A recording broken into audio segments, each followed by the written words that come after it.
Ay, ba nag-iisip ka pa? Hindi, pero marinig na dapat yung channel ito eh. Pupunta ko sila. Kasi kapal naman ninyo. Ngayon, tatapusin natin.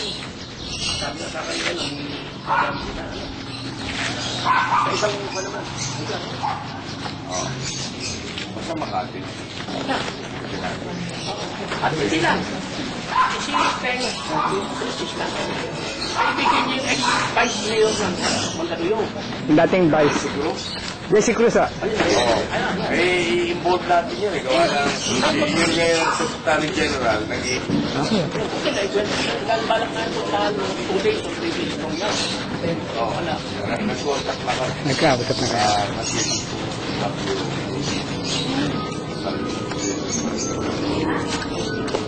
Akala, kita-kita rin tayo pagpunta. Oo.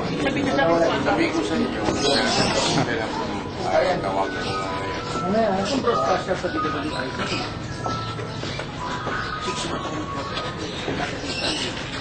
Ako magaling sa di ba tayo? Oo.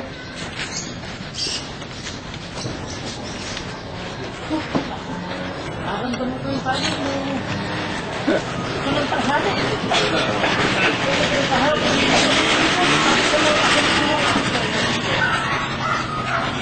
Eh, may mga... Oo. Kailan sila yung appointment? Para ma-tignan na natin yung koneksyon sa ating mga mamamayan lalo sa mga insurance. Pero ano ba ay natutuwa sa nangyayari sa medyo natidismaya sa ginagawa ng po. Lalo na lawyers of defense. Alam mo, sa mga lawyers, understand nila dahil sigurado malaki po ang kanilang paglapagan. Ang aming po mga abogado rito ay mga pro bono at sila ay talagang sabihin natin para sa mga insurers para matigil na itong kawalang yan. We would like to make a point. Gusto po natin put a period to this system loss. Ang main issue dito sa Court. The defense then questioning the jurisdiction of the court kung they really have any the power to account and to ask me that kung about to refund. We are filing kaso against ERC. Yung yan, barangay ano? Ito barangay Olympia lang ito? Olympia lang. Kaya napakaganda nito dahil sunod-sunod. Next week we'll be going to Caloocan pala. Barangay 8.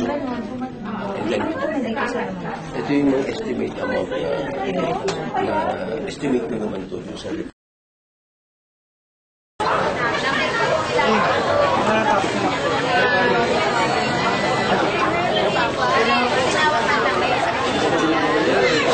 Sir Bert, may number ko ba? Oo, meron pa. Ano pa siya number eh? Sige, pagpunta natin ito. Dito sana maglilid ng prayer eh. Pastor po. Thank you, ah. Yung nakatapos na po, pwede na pong umuwi. Pero kung gusto niyo mag-usyoso pa, dahil gano'n talaga, eh dito lang kayo. 2 p.m. sa ano, City Hall. 2 p.m. At yung gusto niyo mag-usyoso hanggang sa City Hall, 2 p.m. Doon po sa City Hall. Kung gusto niyo, sabay-sabay din tayo pumunta. Usyoso tayo eh. Pero maganda rin po yun dahil sa kaka-usyoso, nandito sila ngayon.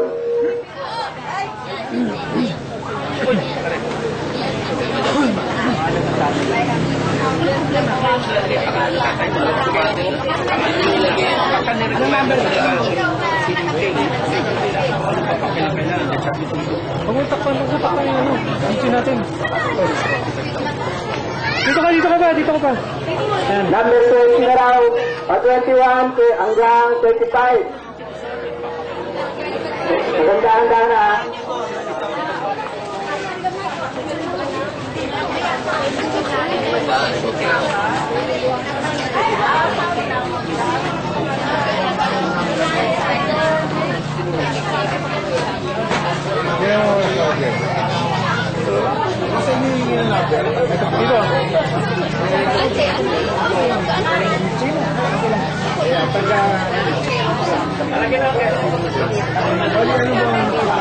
Mag-11.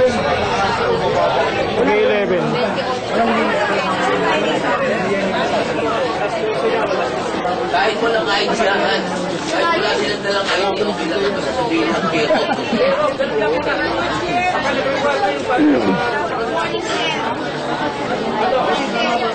Bago dito kayo, paano matagdagan?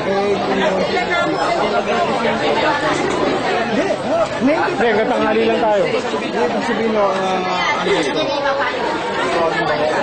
Tatawagin yan. Tatawagin yan. Si Mr. Dante Jimenez. Kasi nagtatanong doon kanina sabi ko, ito po si Mr. Dante Jimenez. Tinutulungan tayo ng grupo nila dahil kung ako pa rin naglilista, hindi ko na po kaya. At saka sila po, maraming lawyer mamaya ang darating. Kaya nga yung gusto ko po yun Mamaya alas 2 yun. pero dyan lang kayo, mamaya po magdadatingan sila. Ato.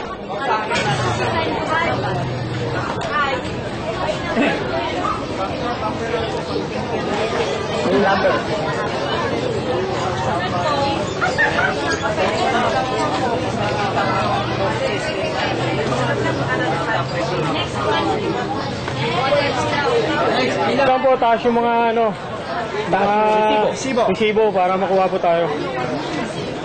Sige, pakiwa kayo. Video kayo. Ay, number na? 25 na daw ulit. 25 ang ulit yung call. Hanggang 30 po, kung nila na kayo, hanggang number 30. Sila na po. Sige, may refund kayo niyan. Pakitaas lang. Huwag kayo maiya.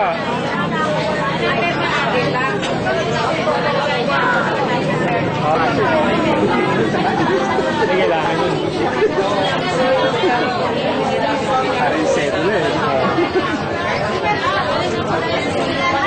Wala na ko, 152. Ay, 156 na, pastor. Sige lang. Sistaran mo, pakulungan mo pala yan. Ay, sistaran mo ko. Tawag na makasulang.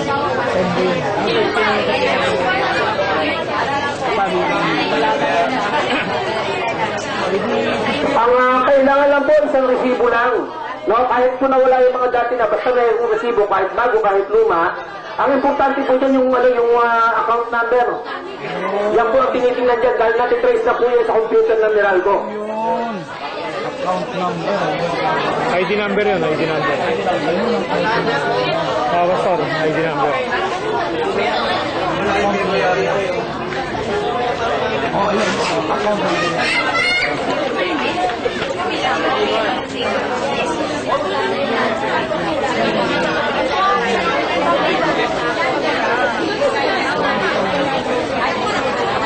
Kahit na po yung resibo nyo, medyo luman-luma na, mga edad 5 taon, 10 taon, pwede pa rin po yan dahil nandun po yung account number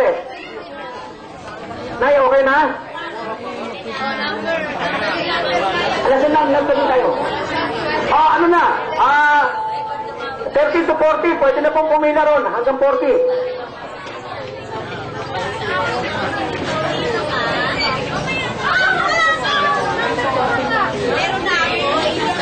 Hindi pa akong malakang yan Ano ko itong letter ni Pastor Kanya kay sa Executive Secretary sa Ermita Sige. Huwag mong sabihin na magkita tayo ni Pastor Kanya kasi pinabidiretso niya ako doon. Hindi niya alam ito ha? Hindi niya alam ito. Wala naman ako sinabi rin mula. Okay. Tayong dalawa lang nagkakaintindihan doon.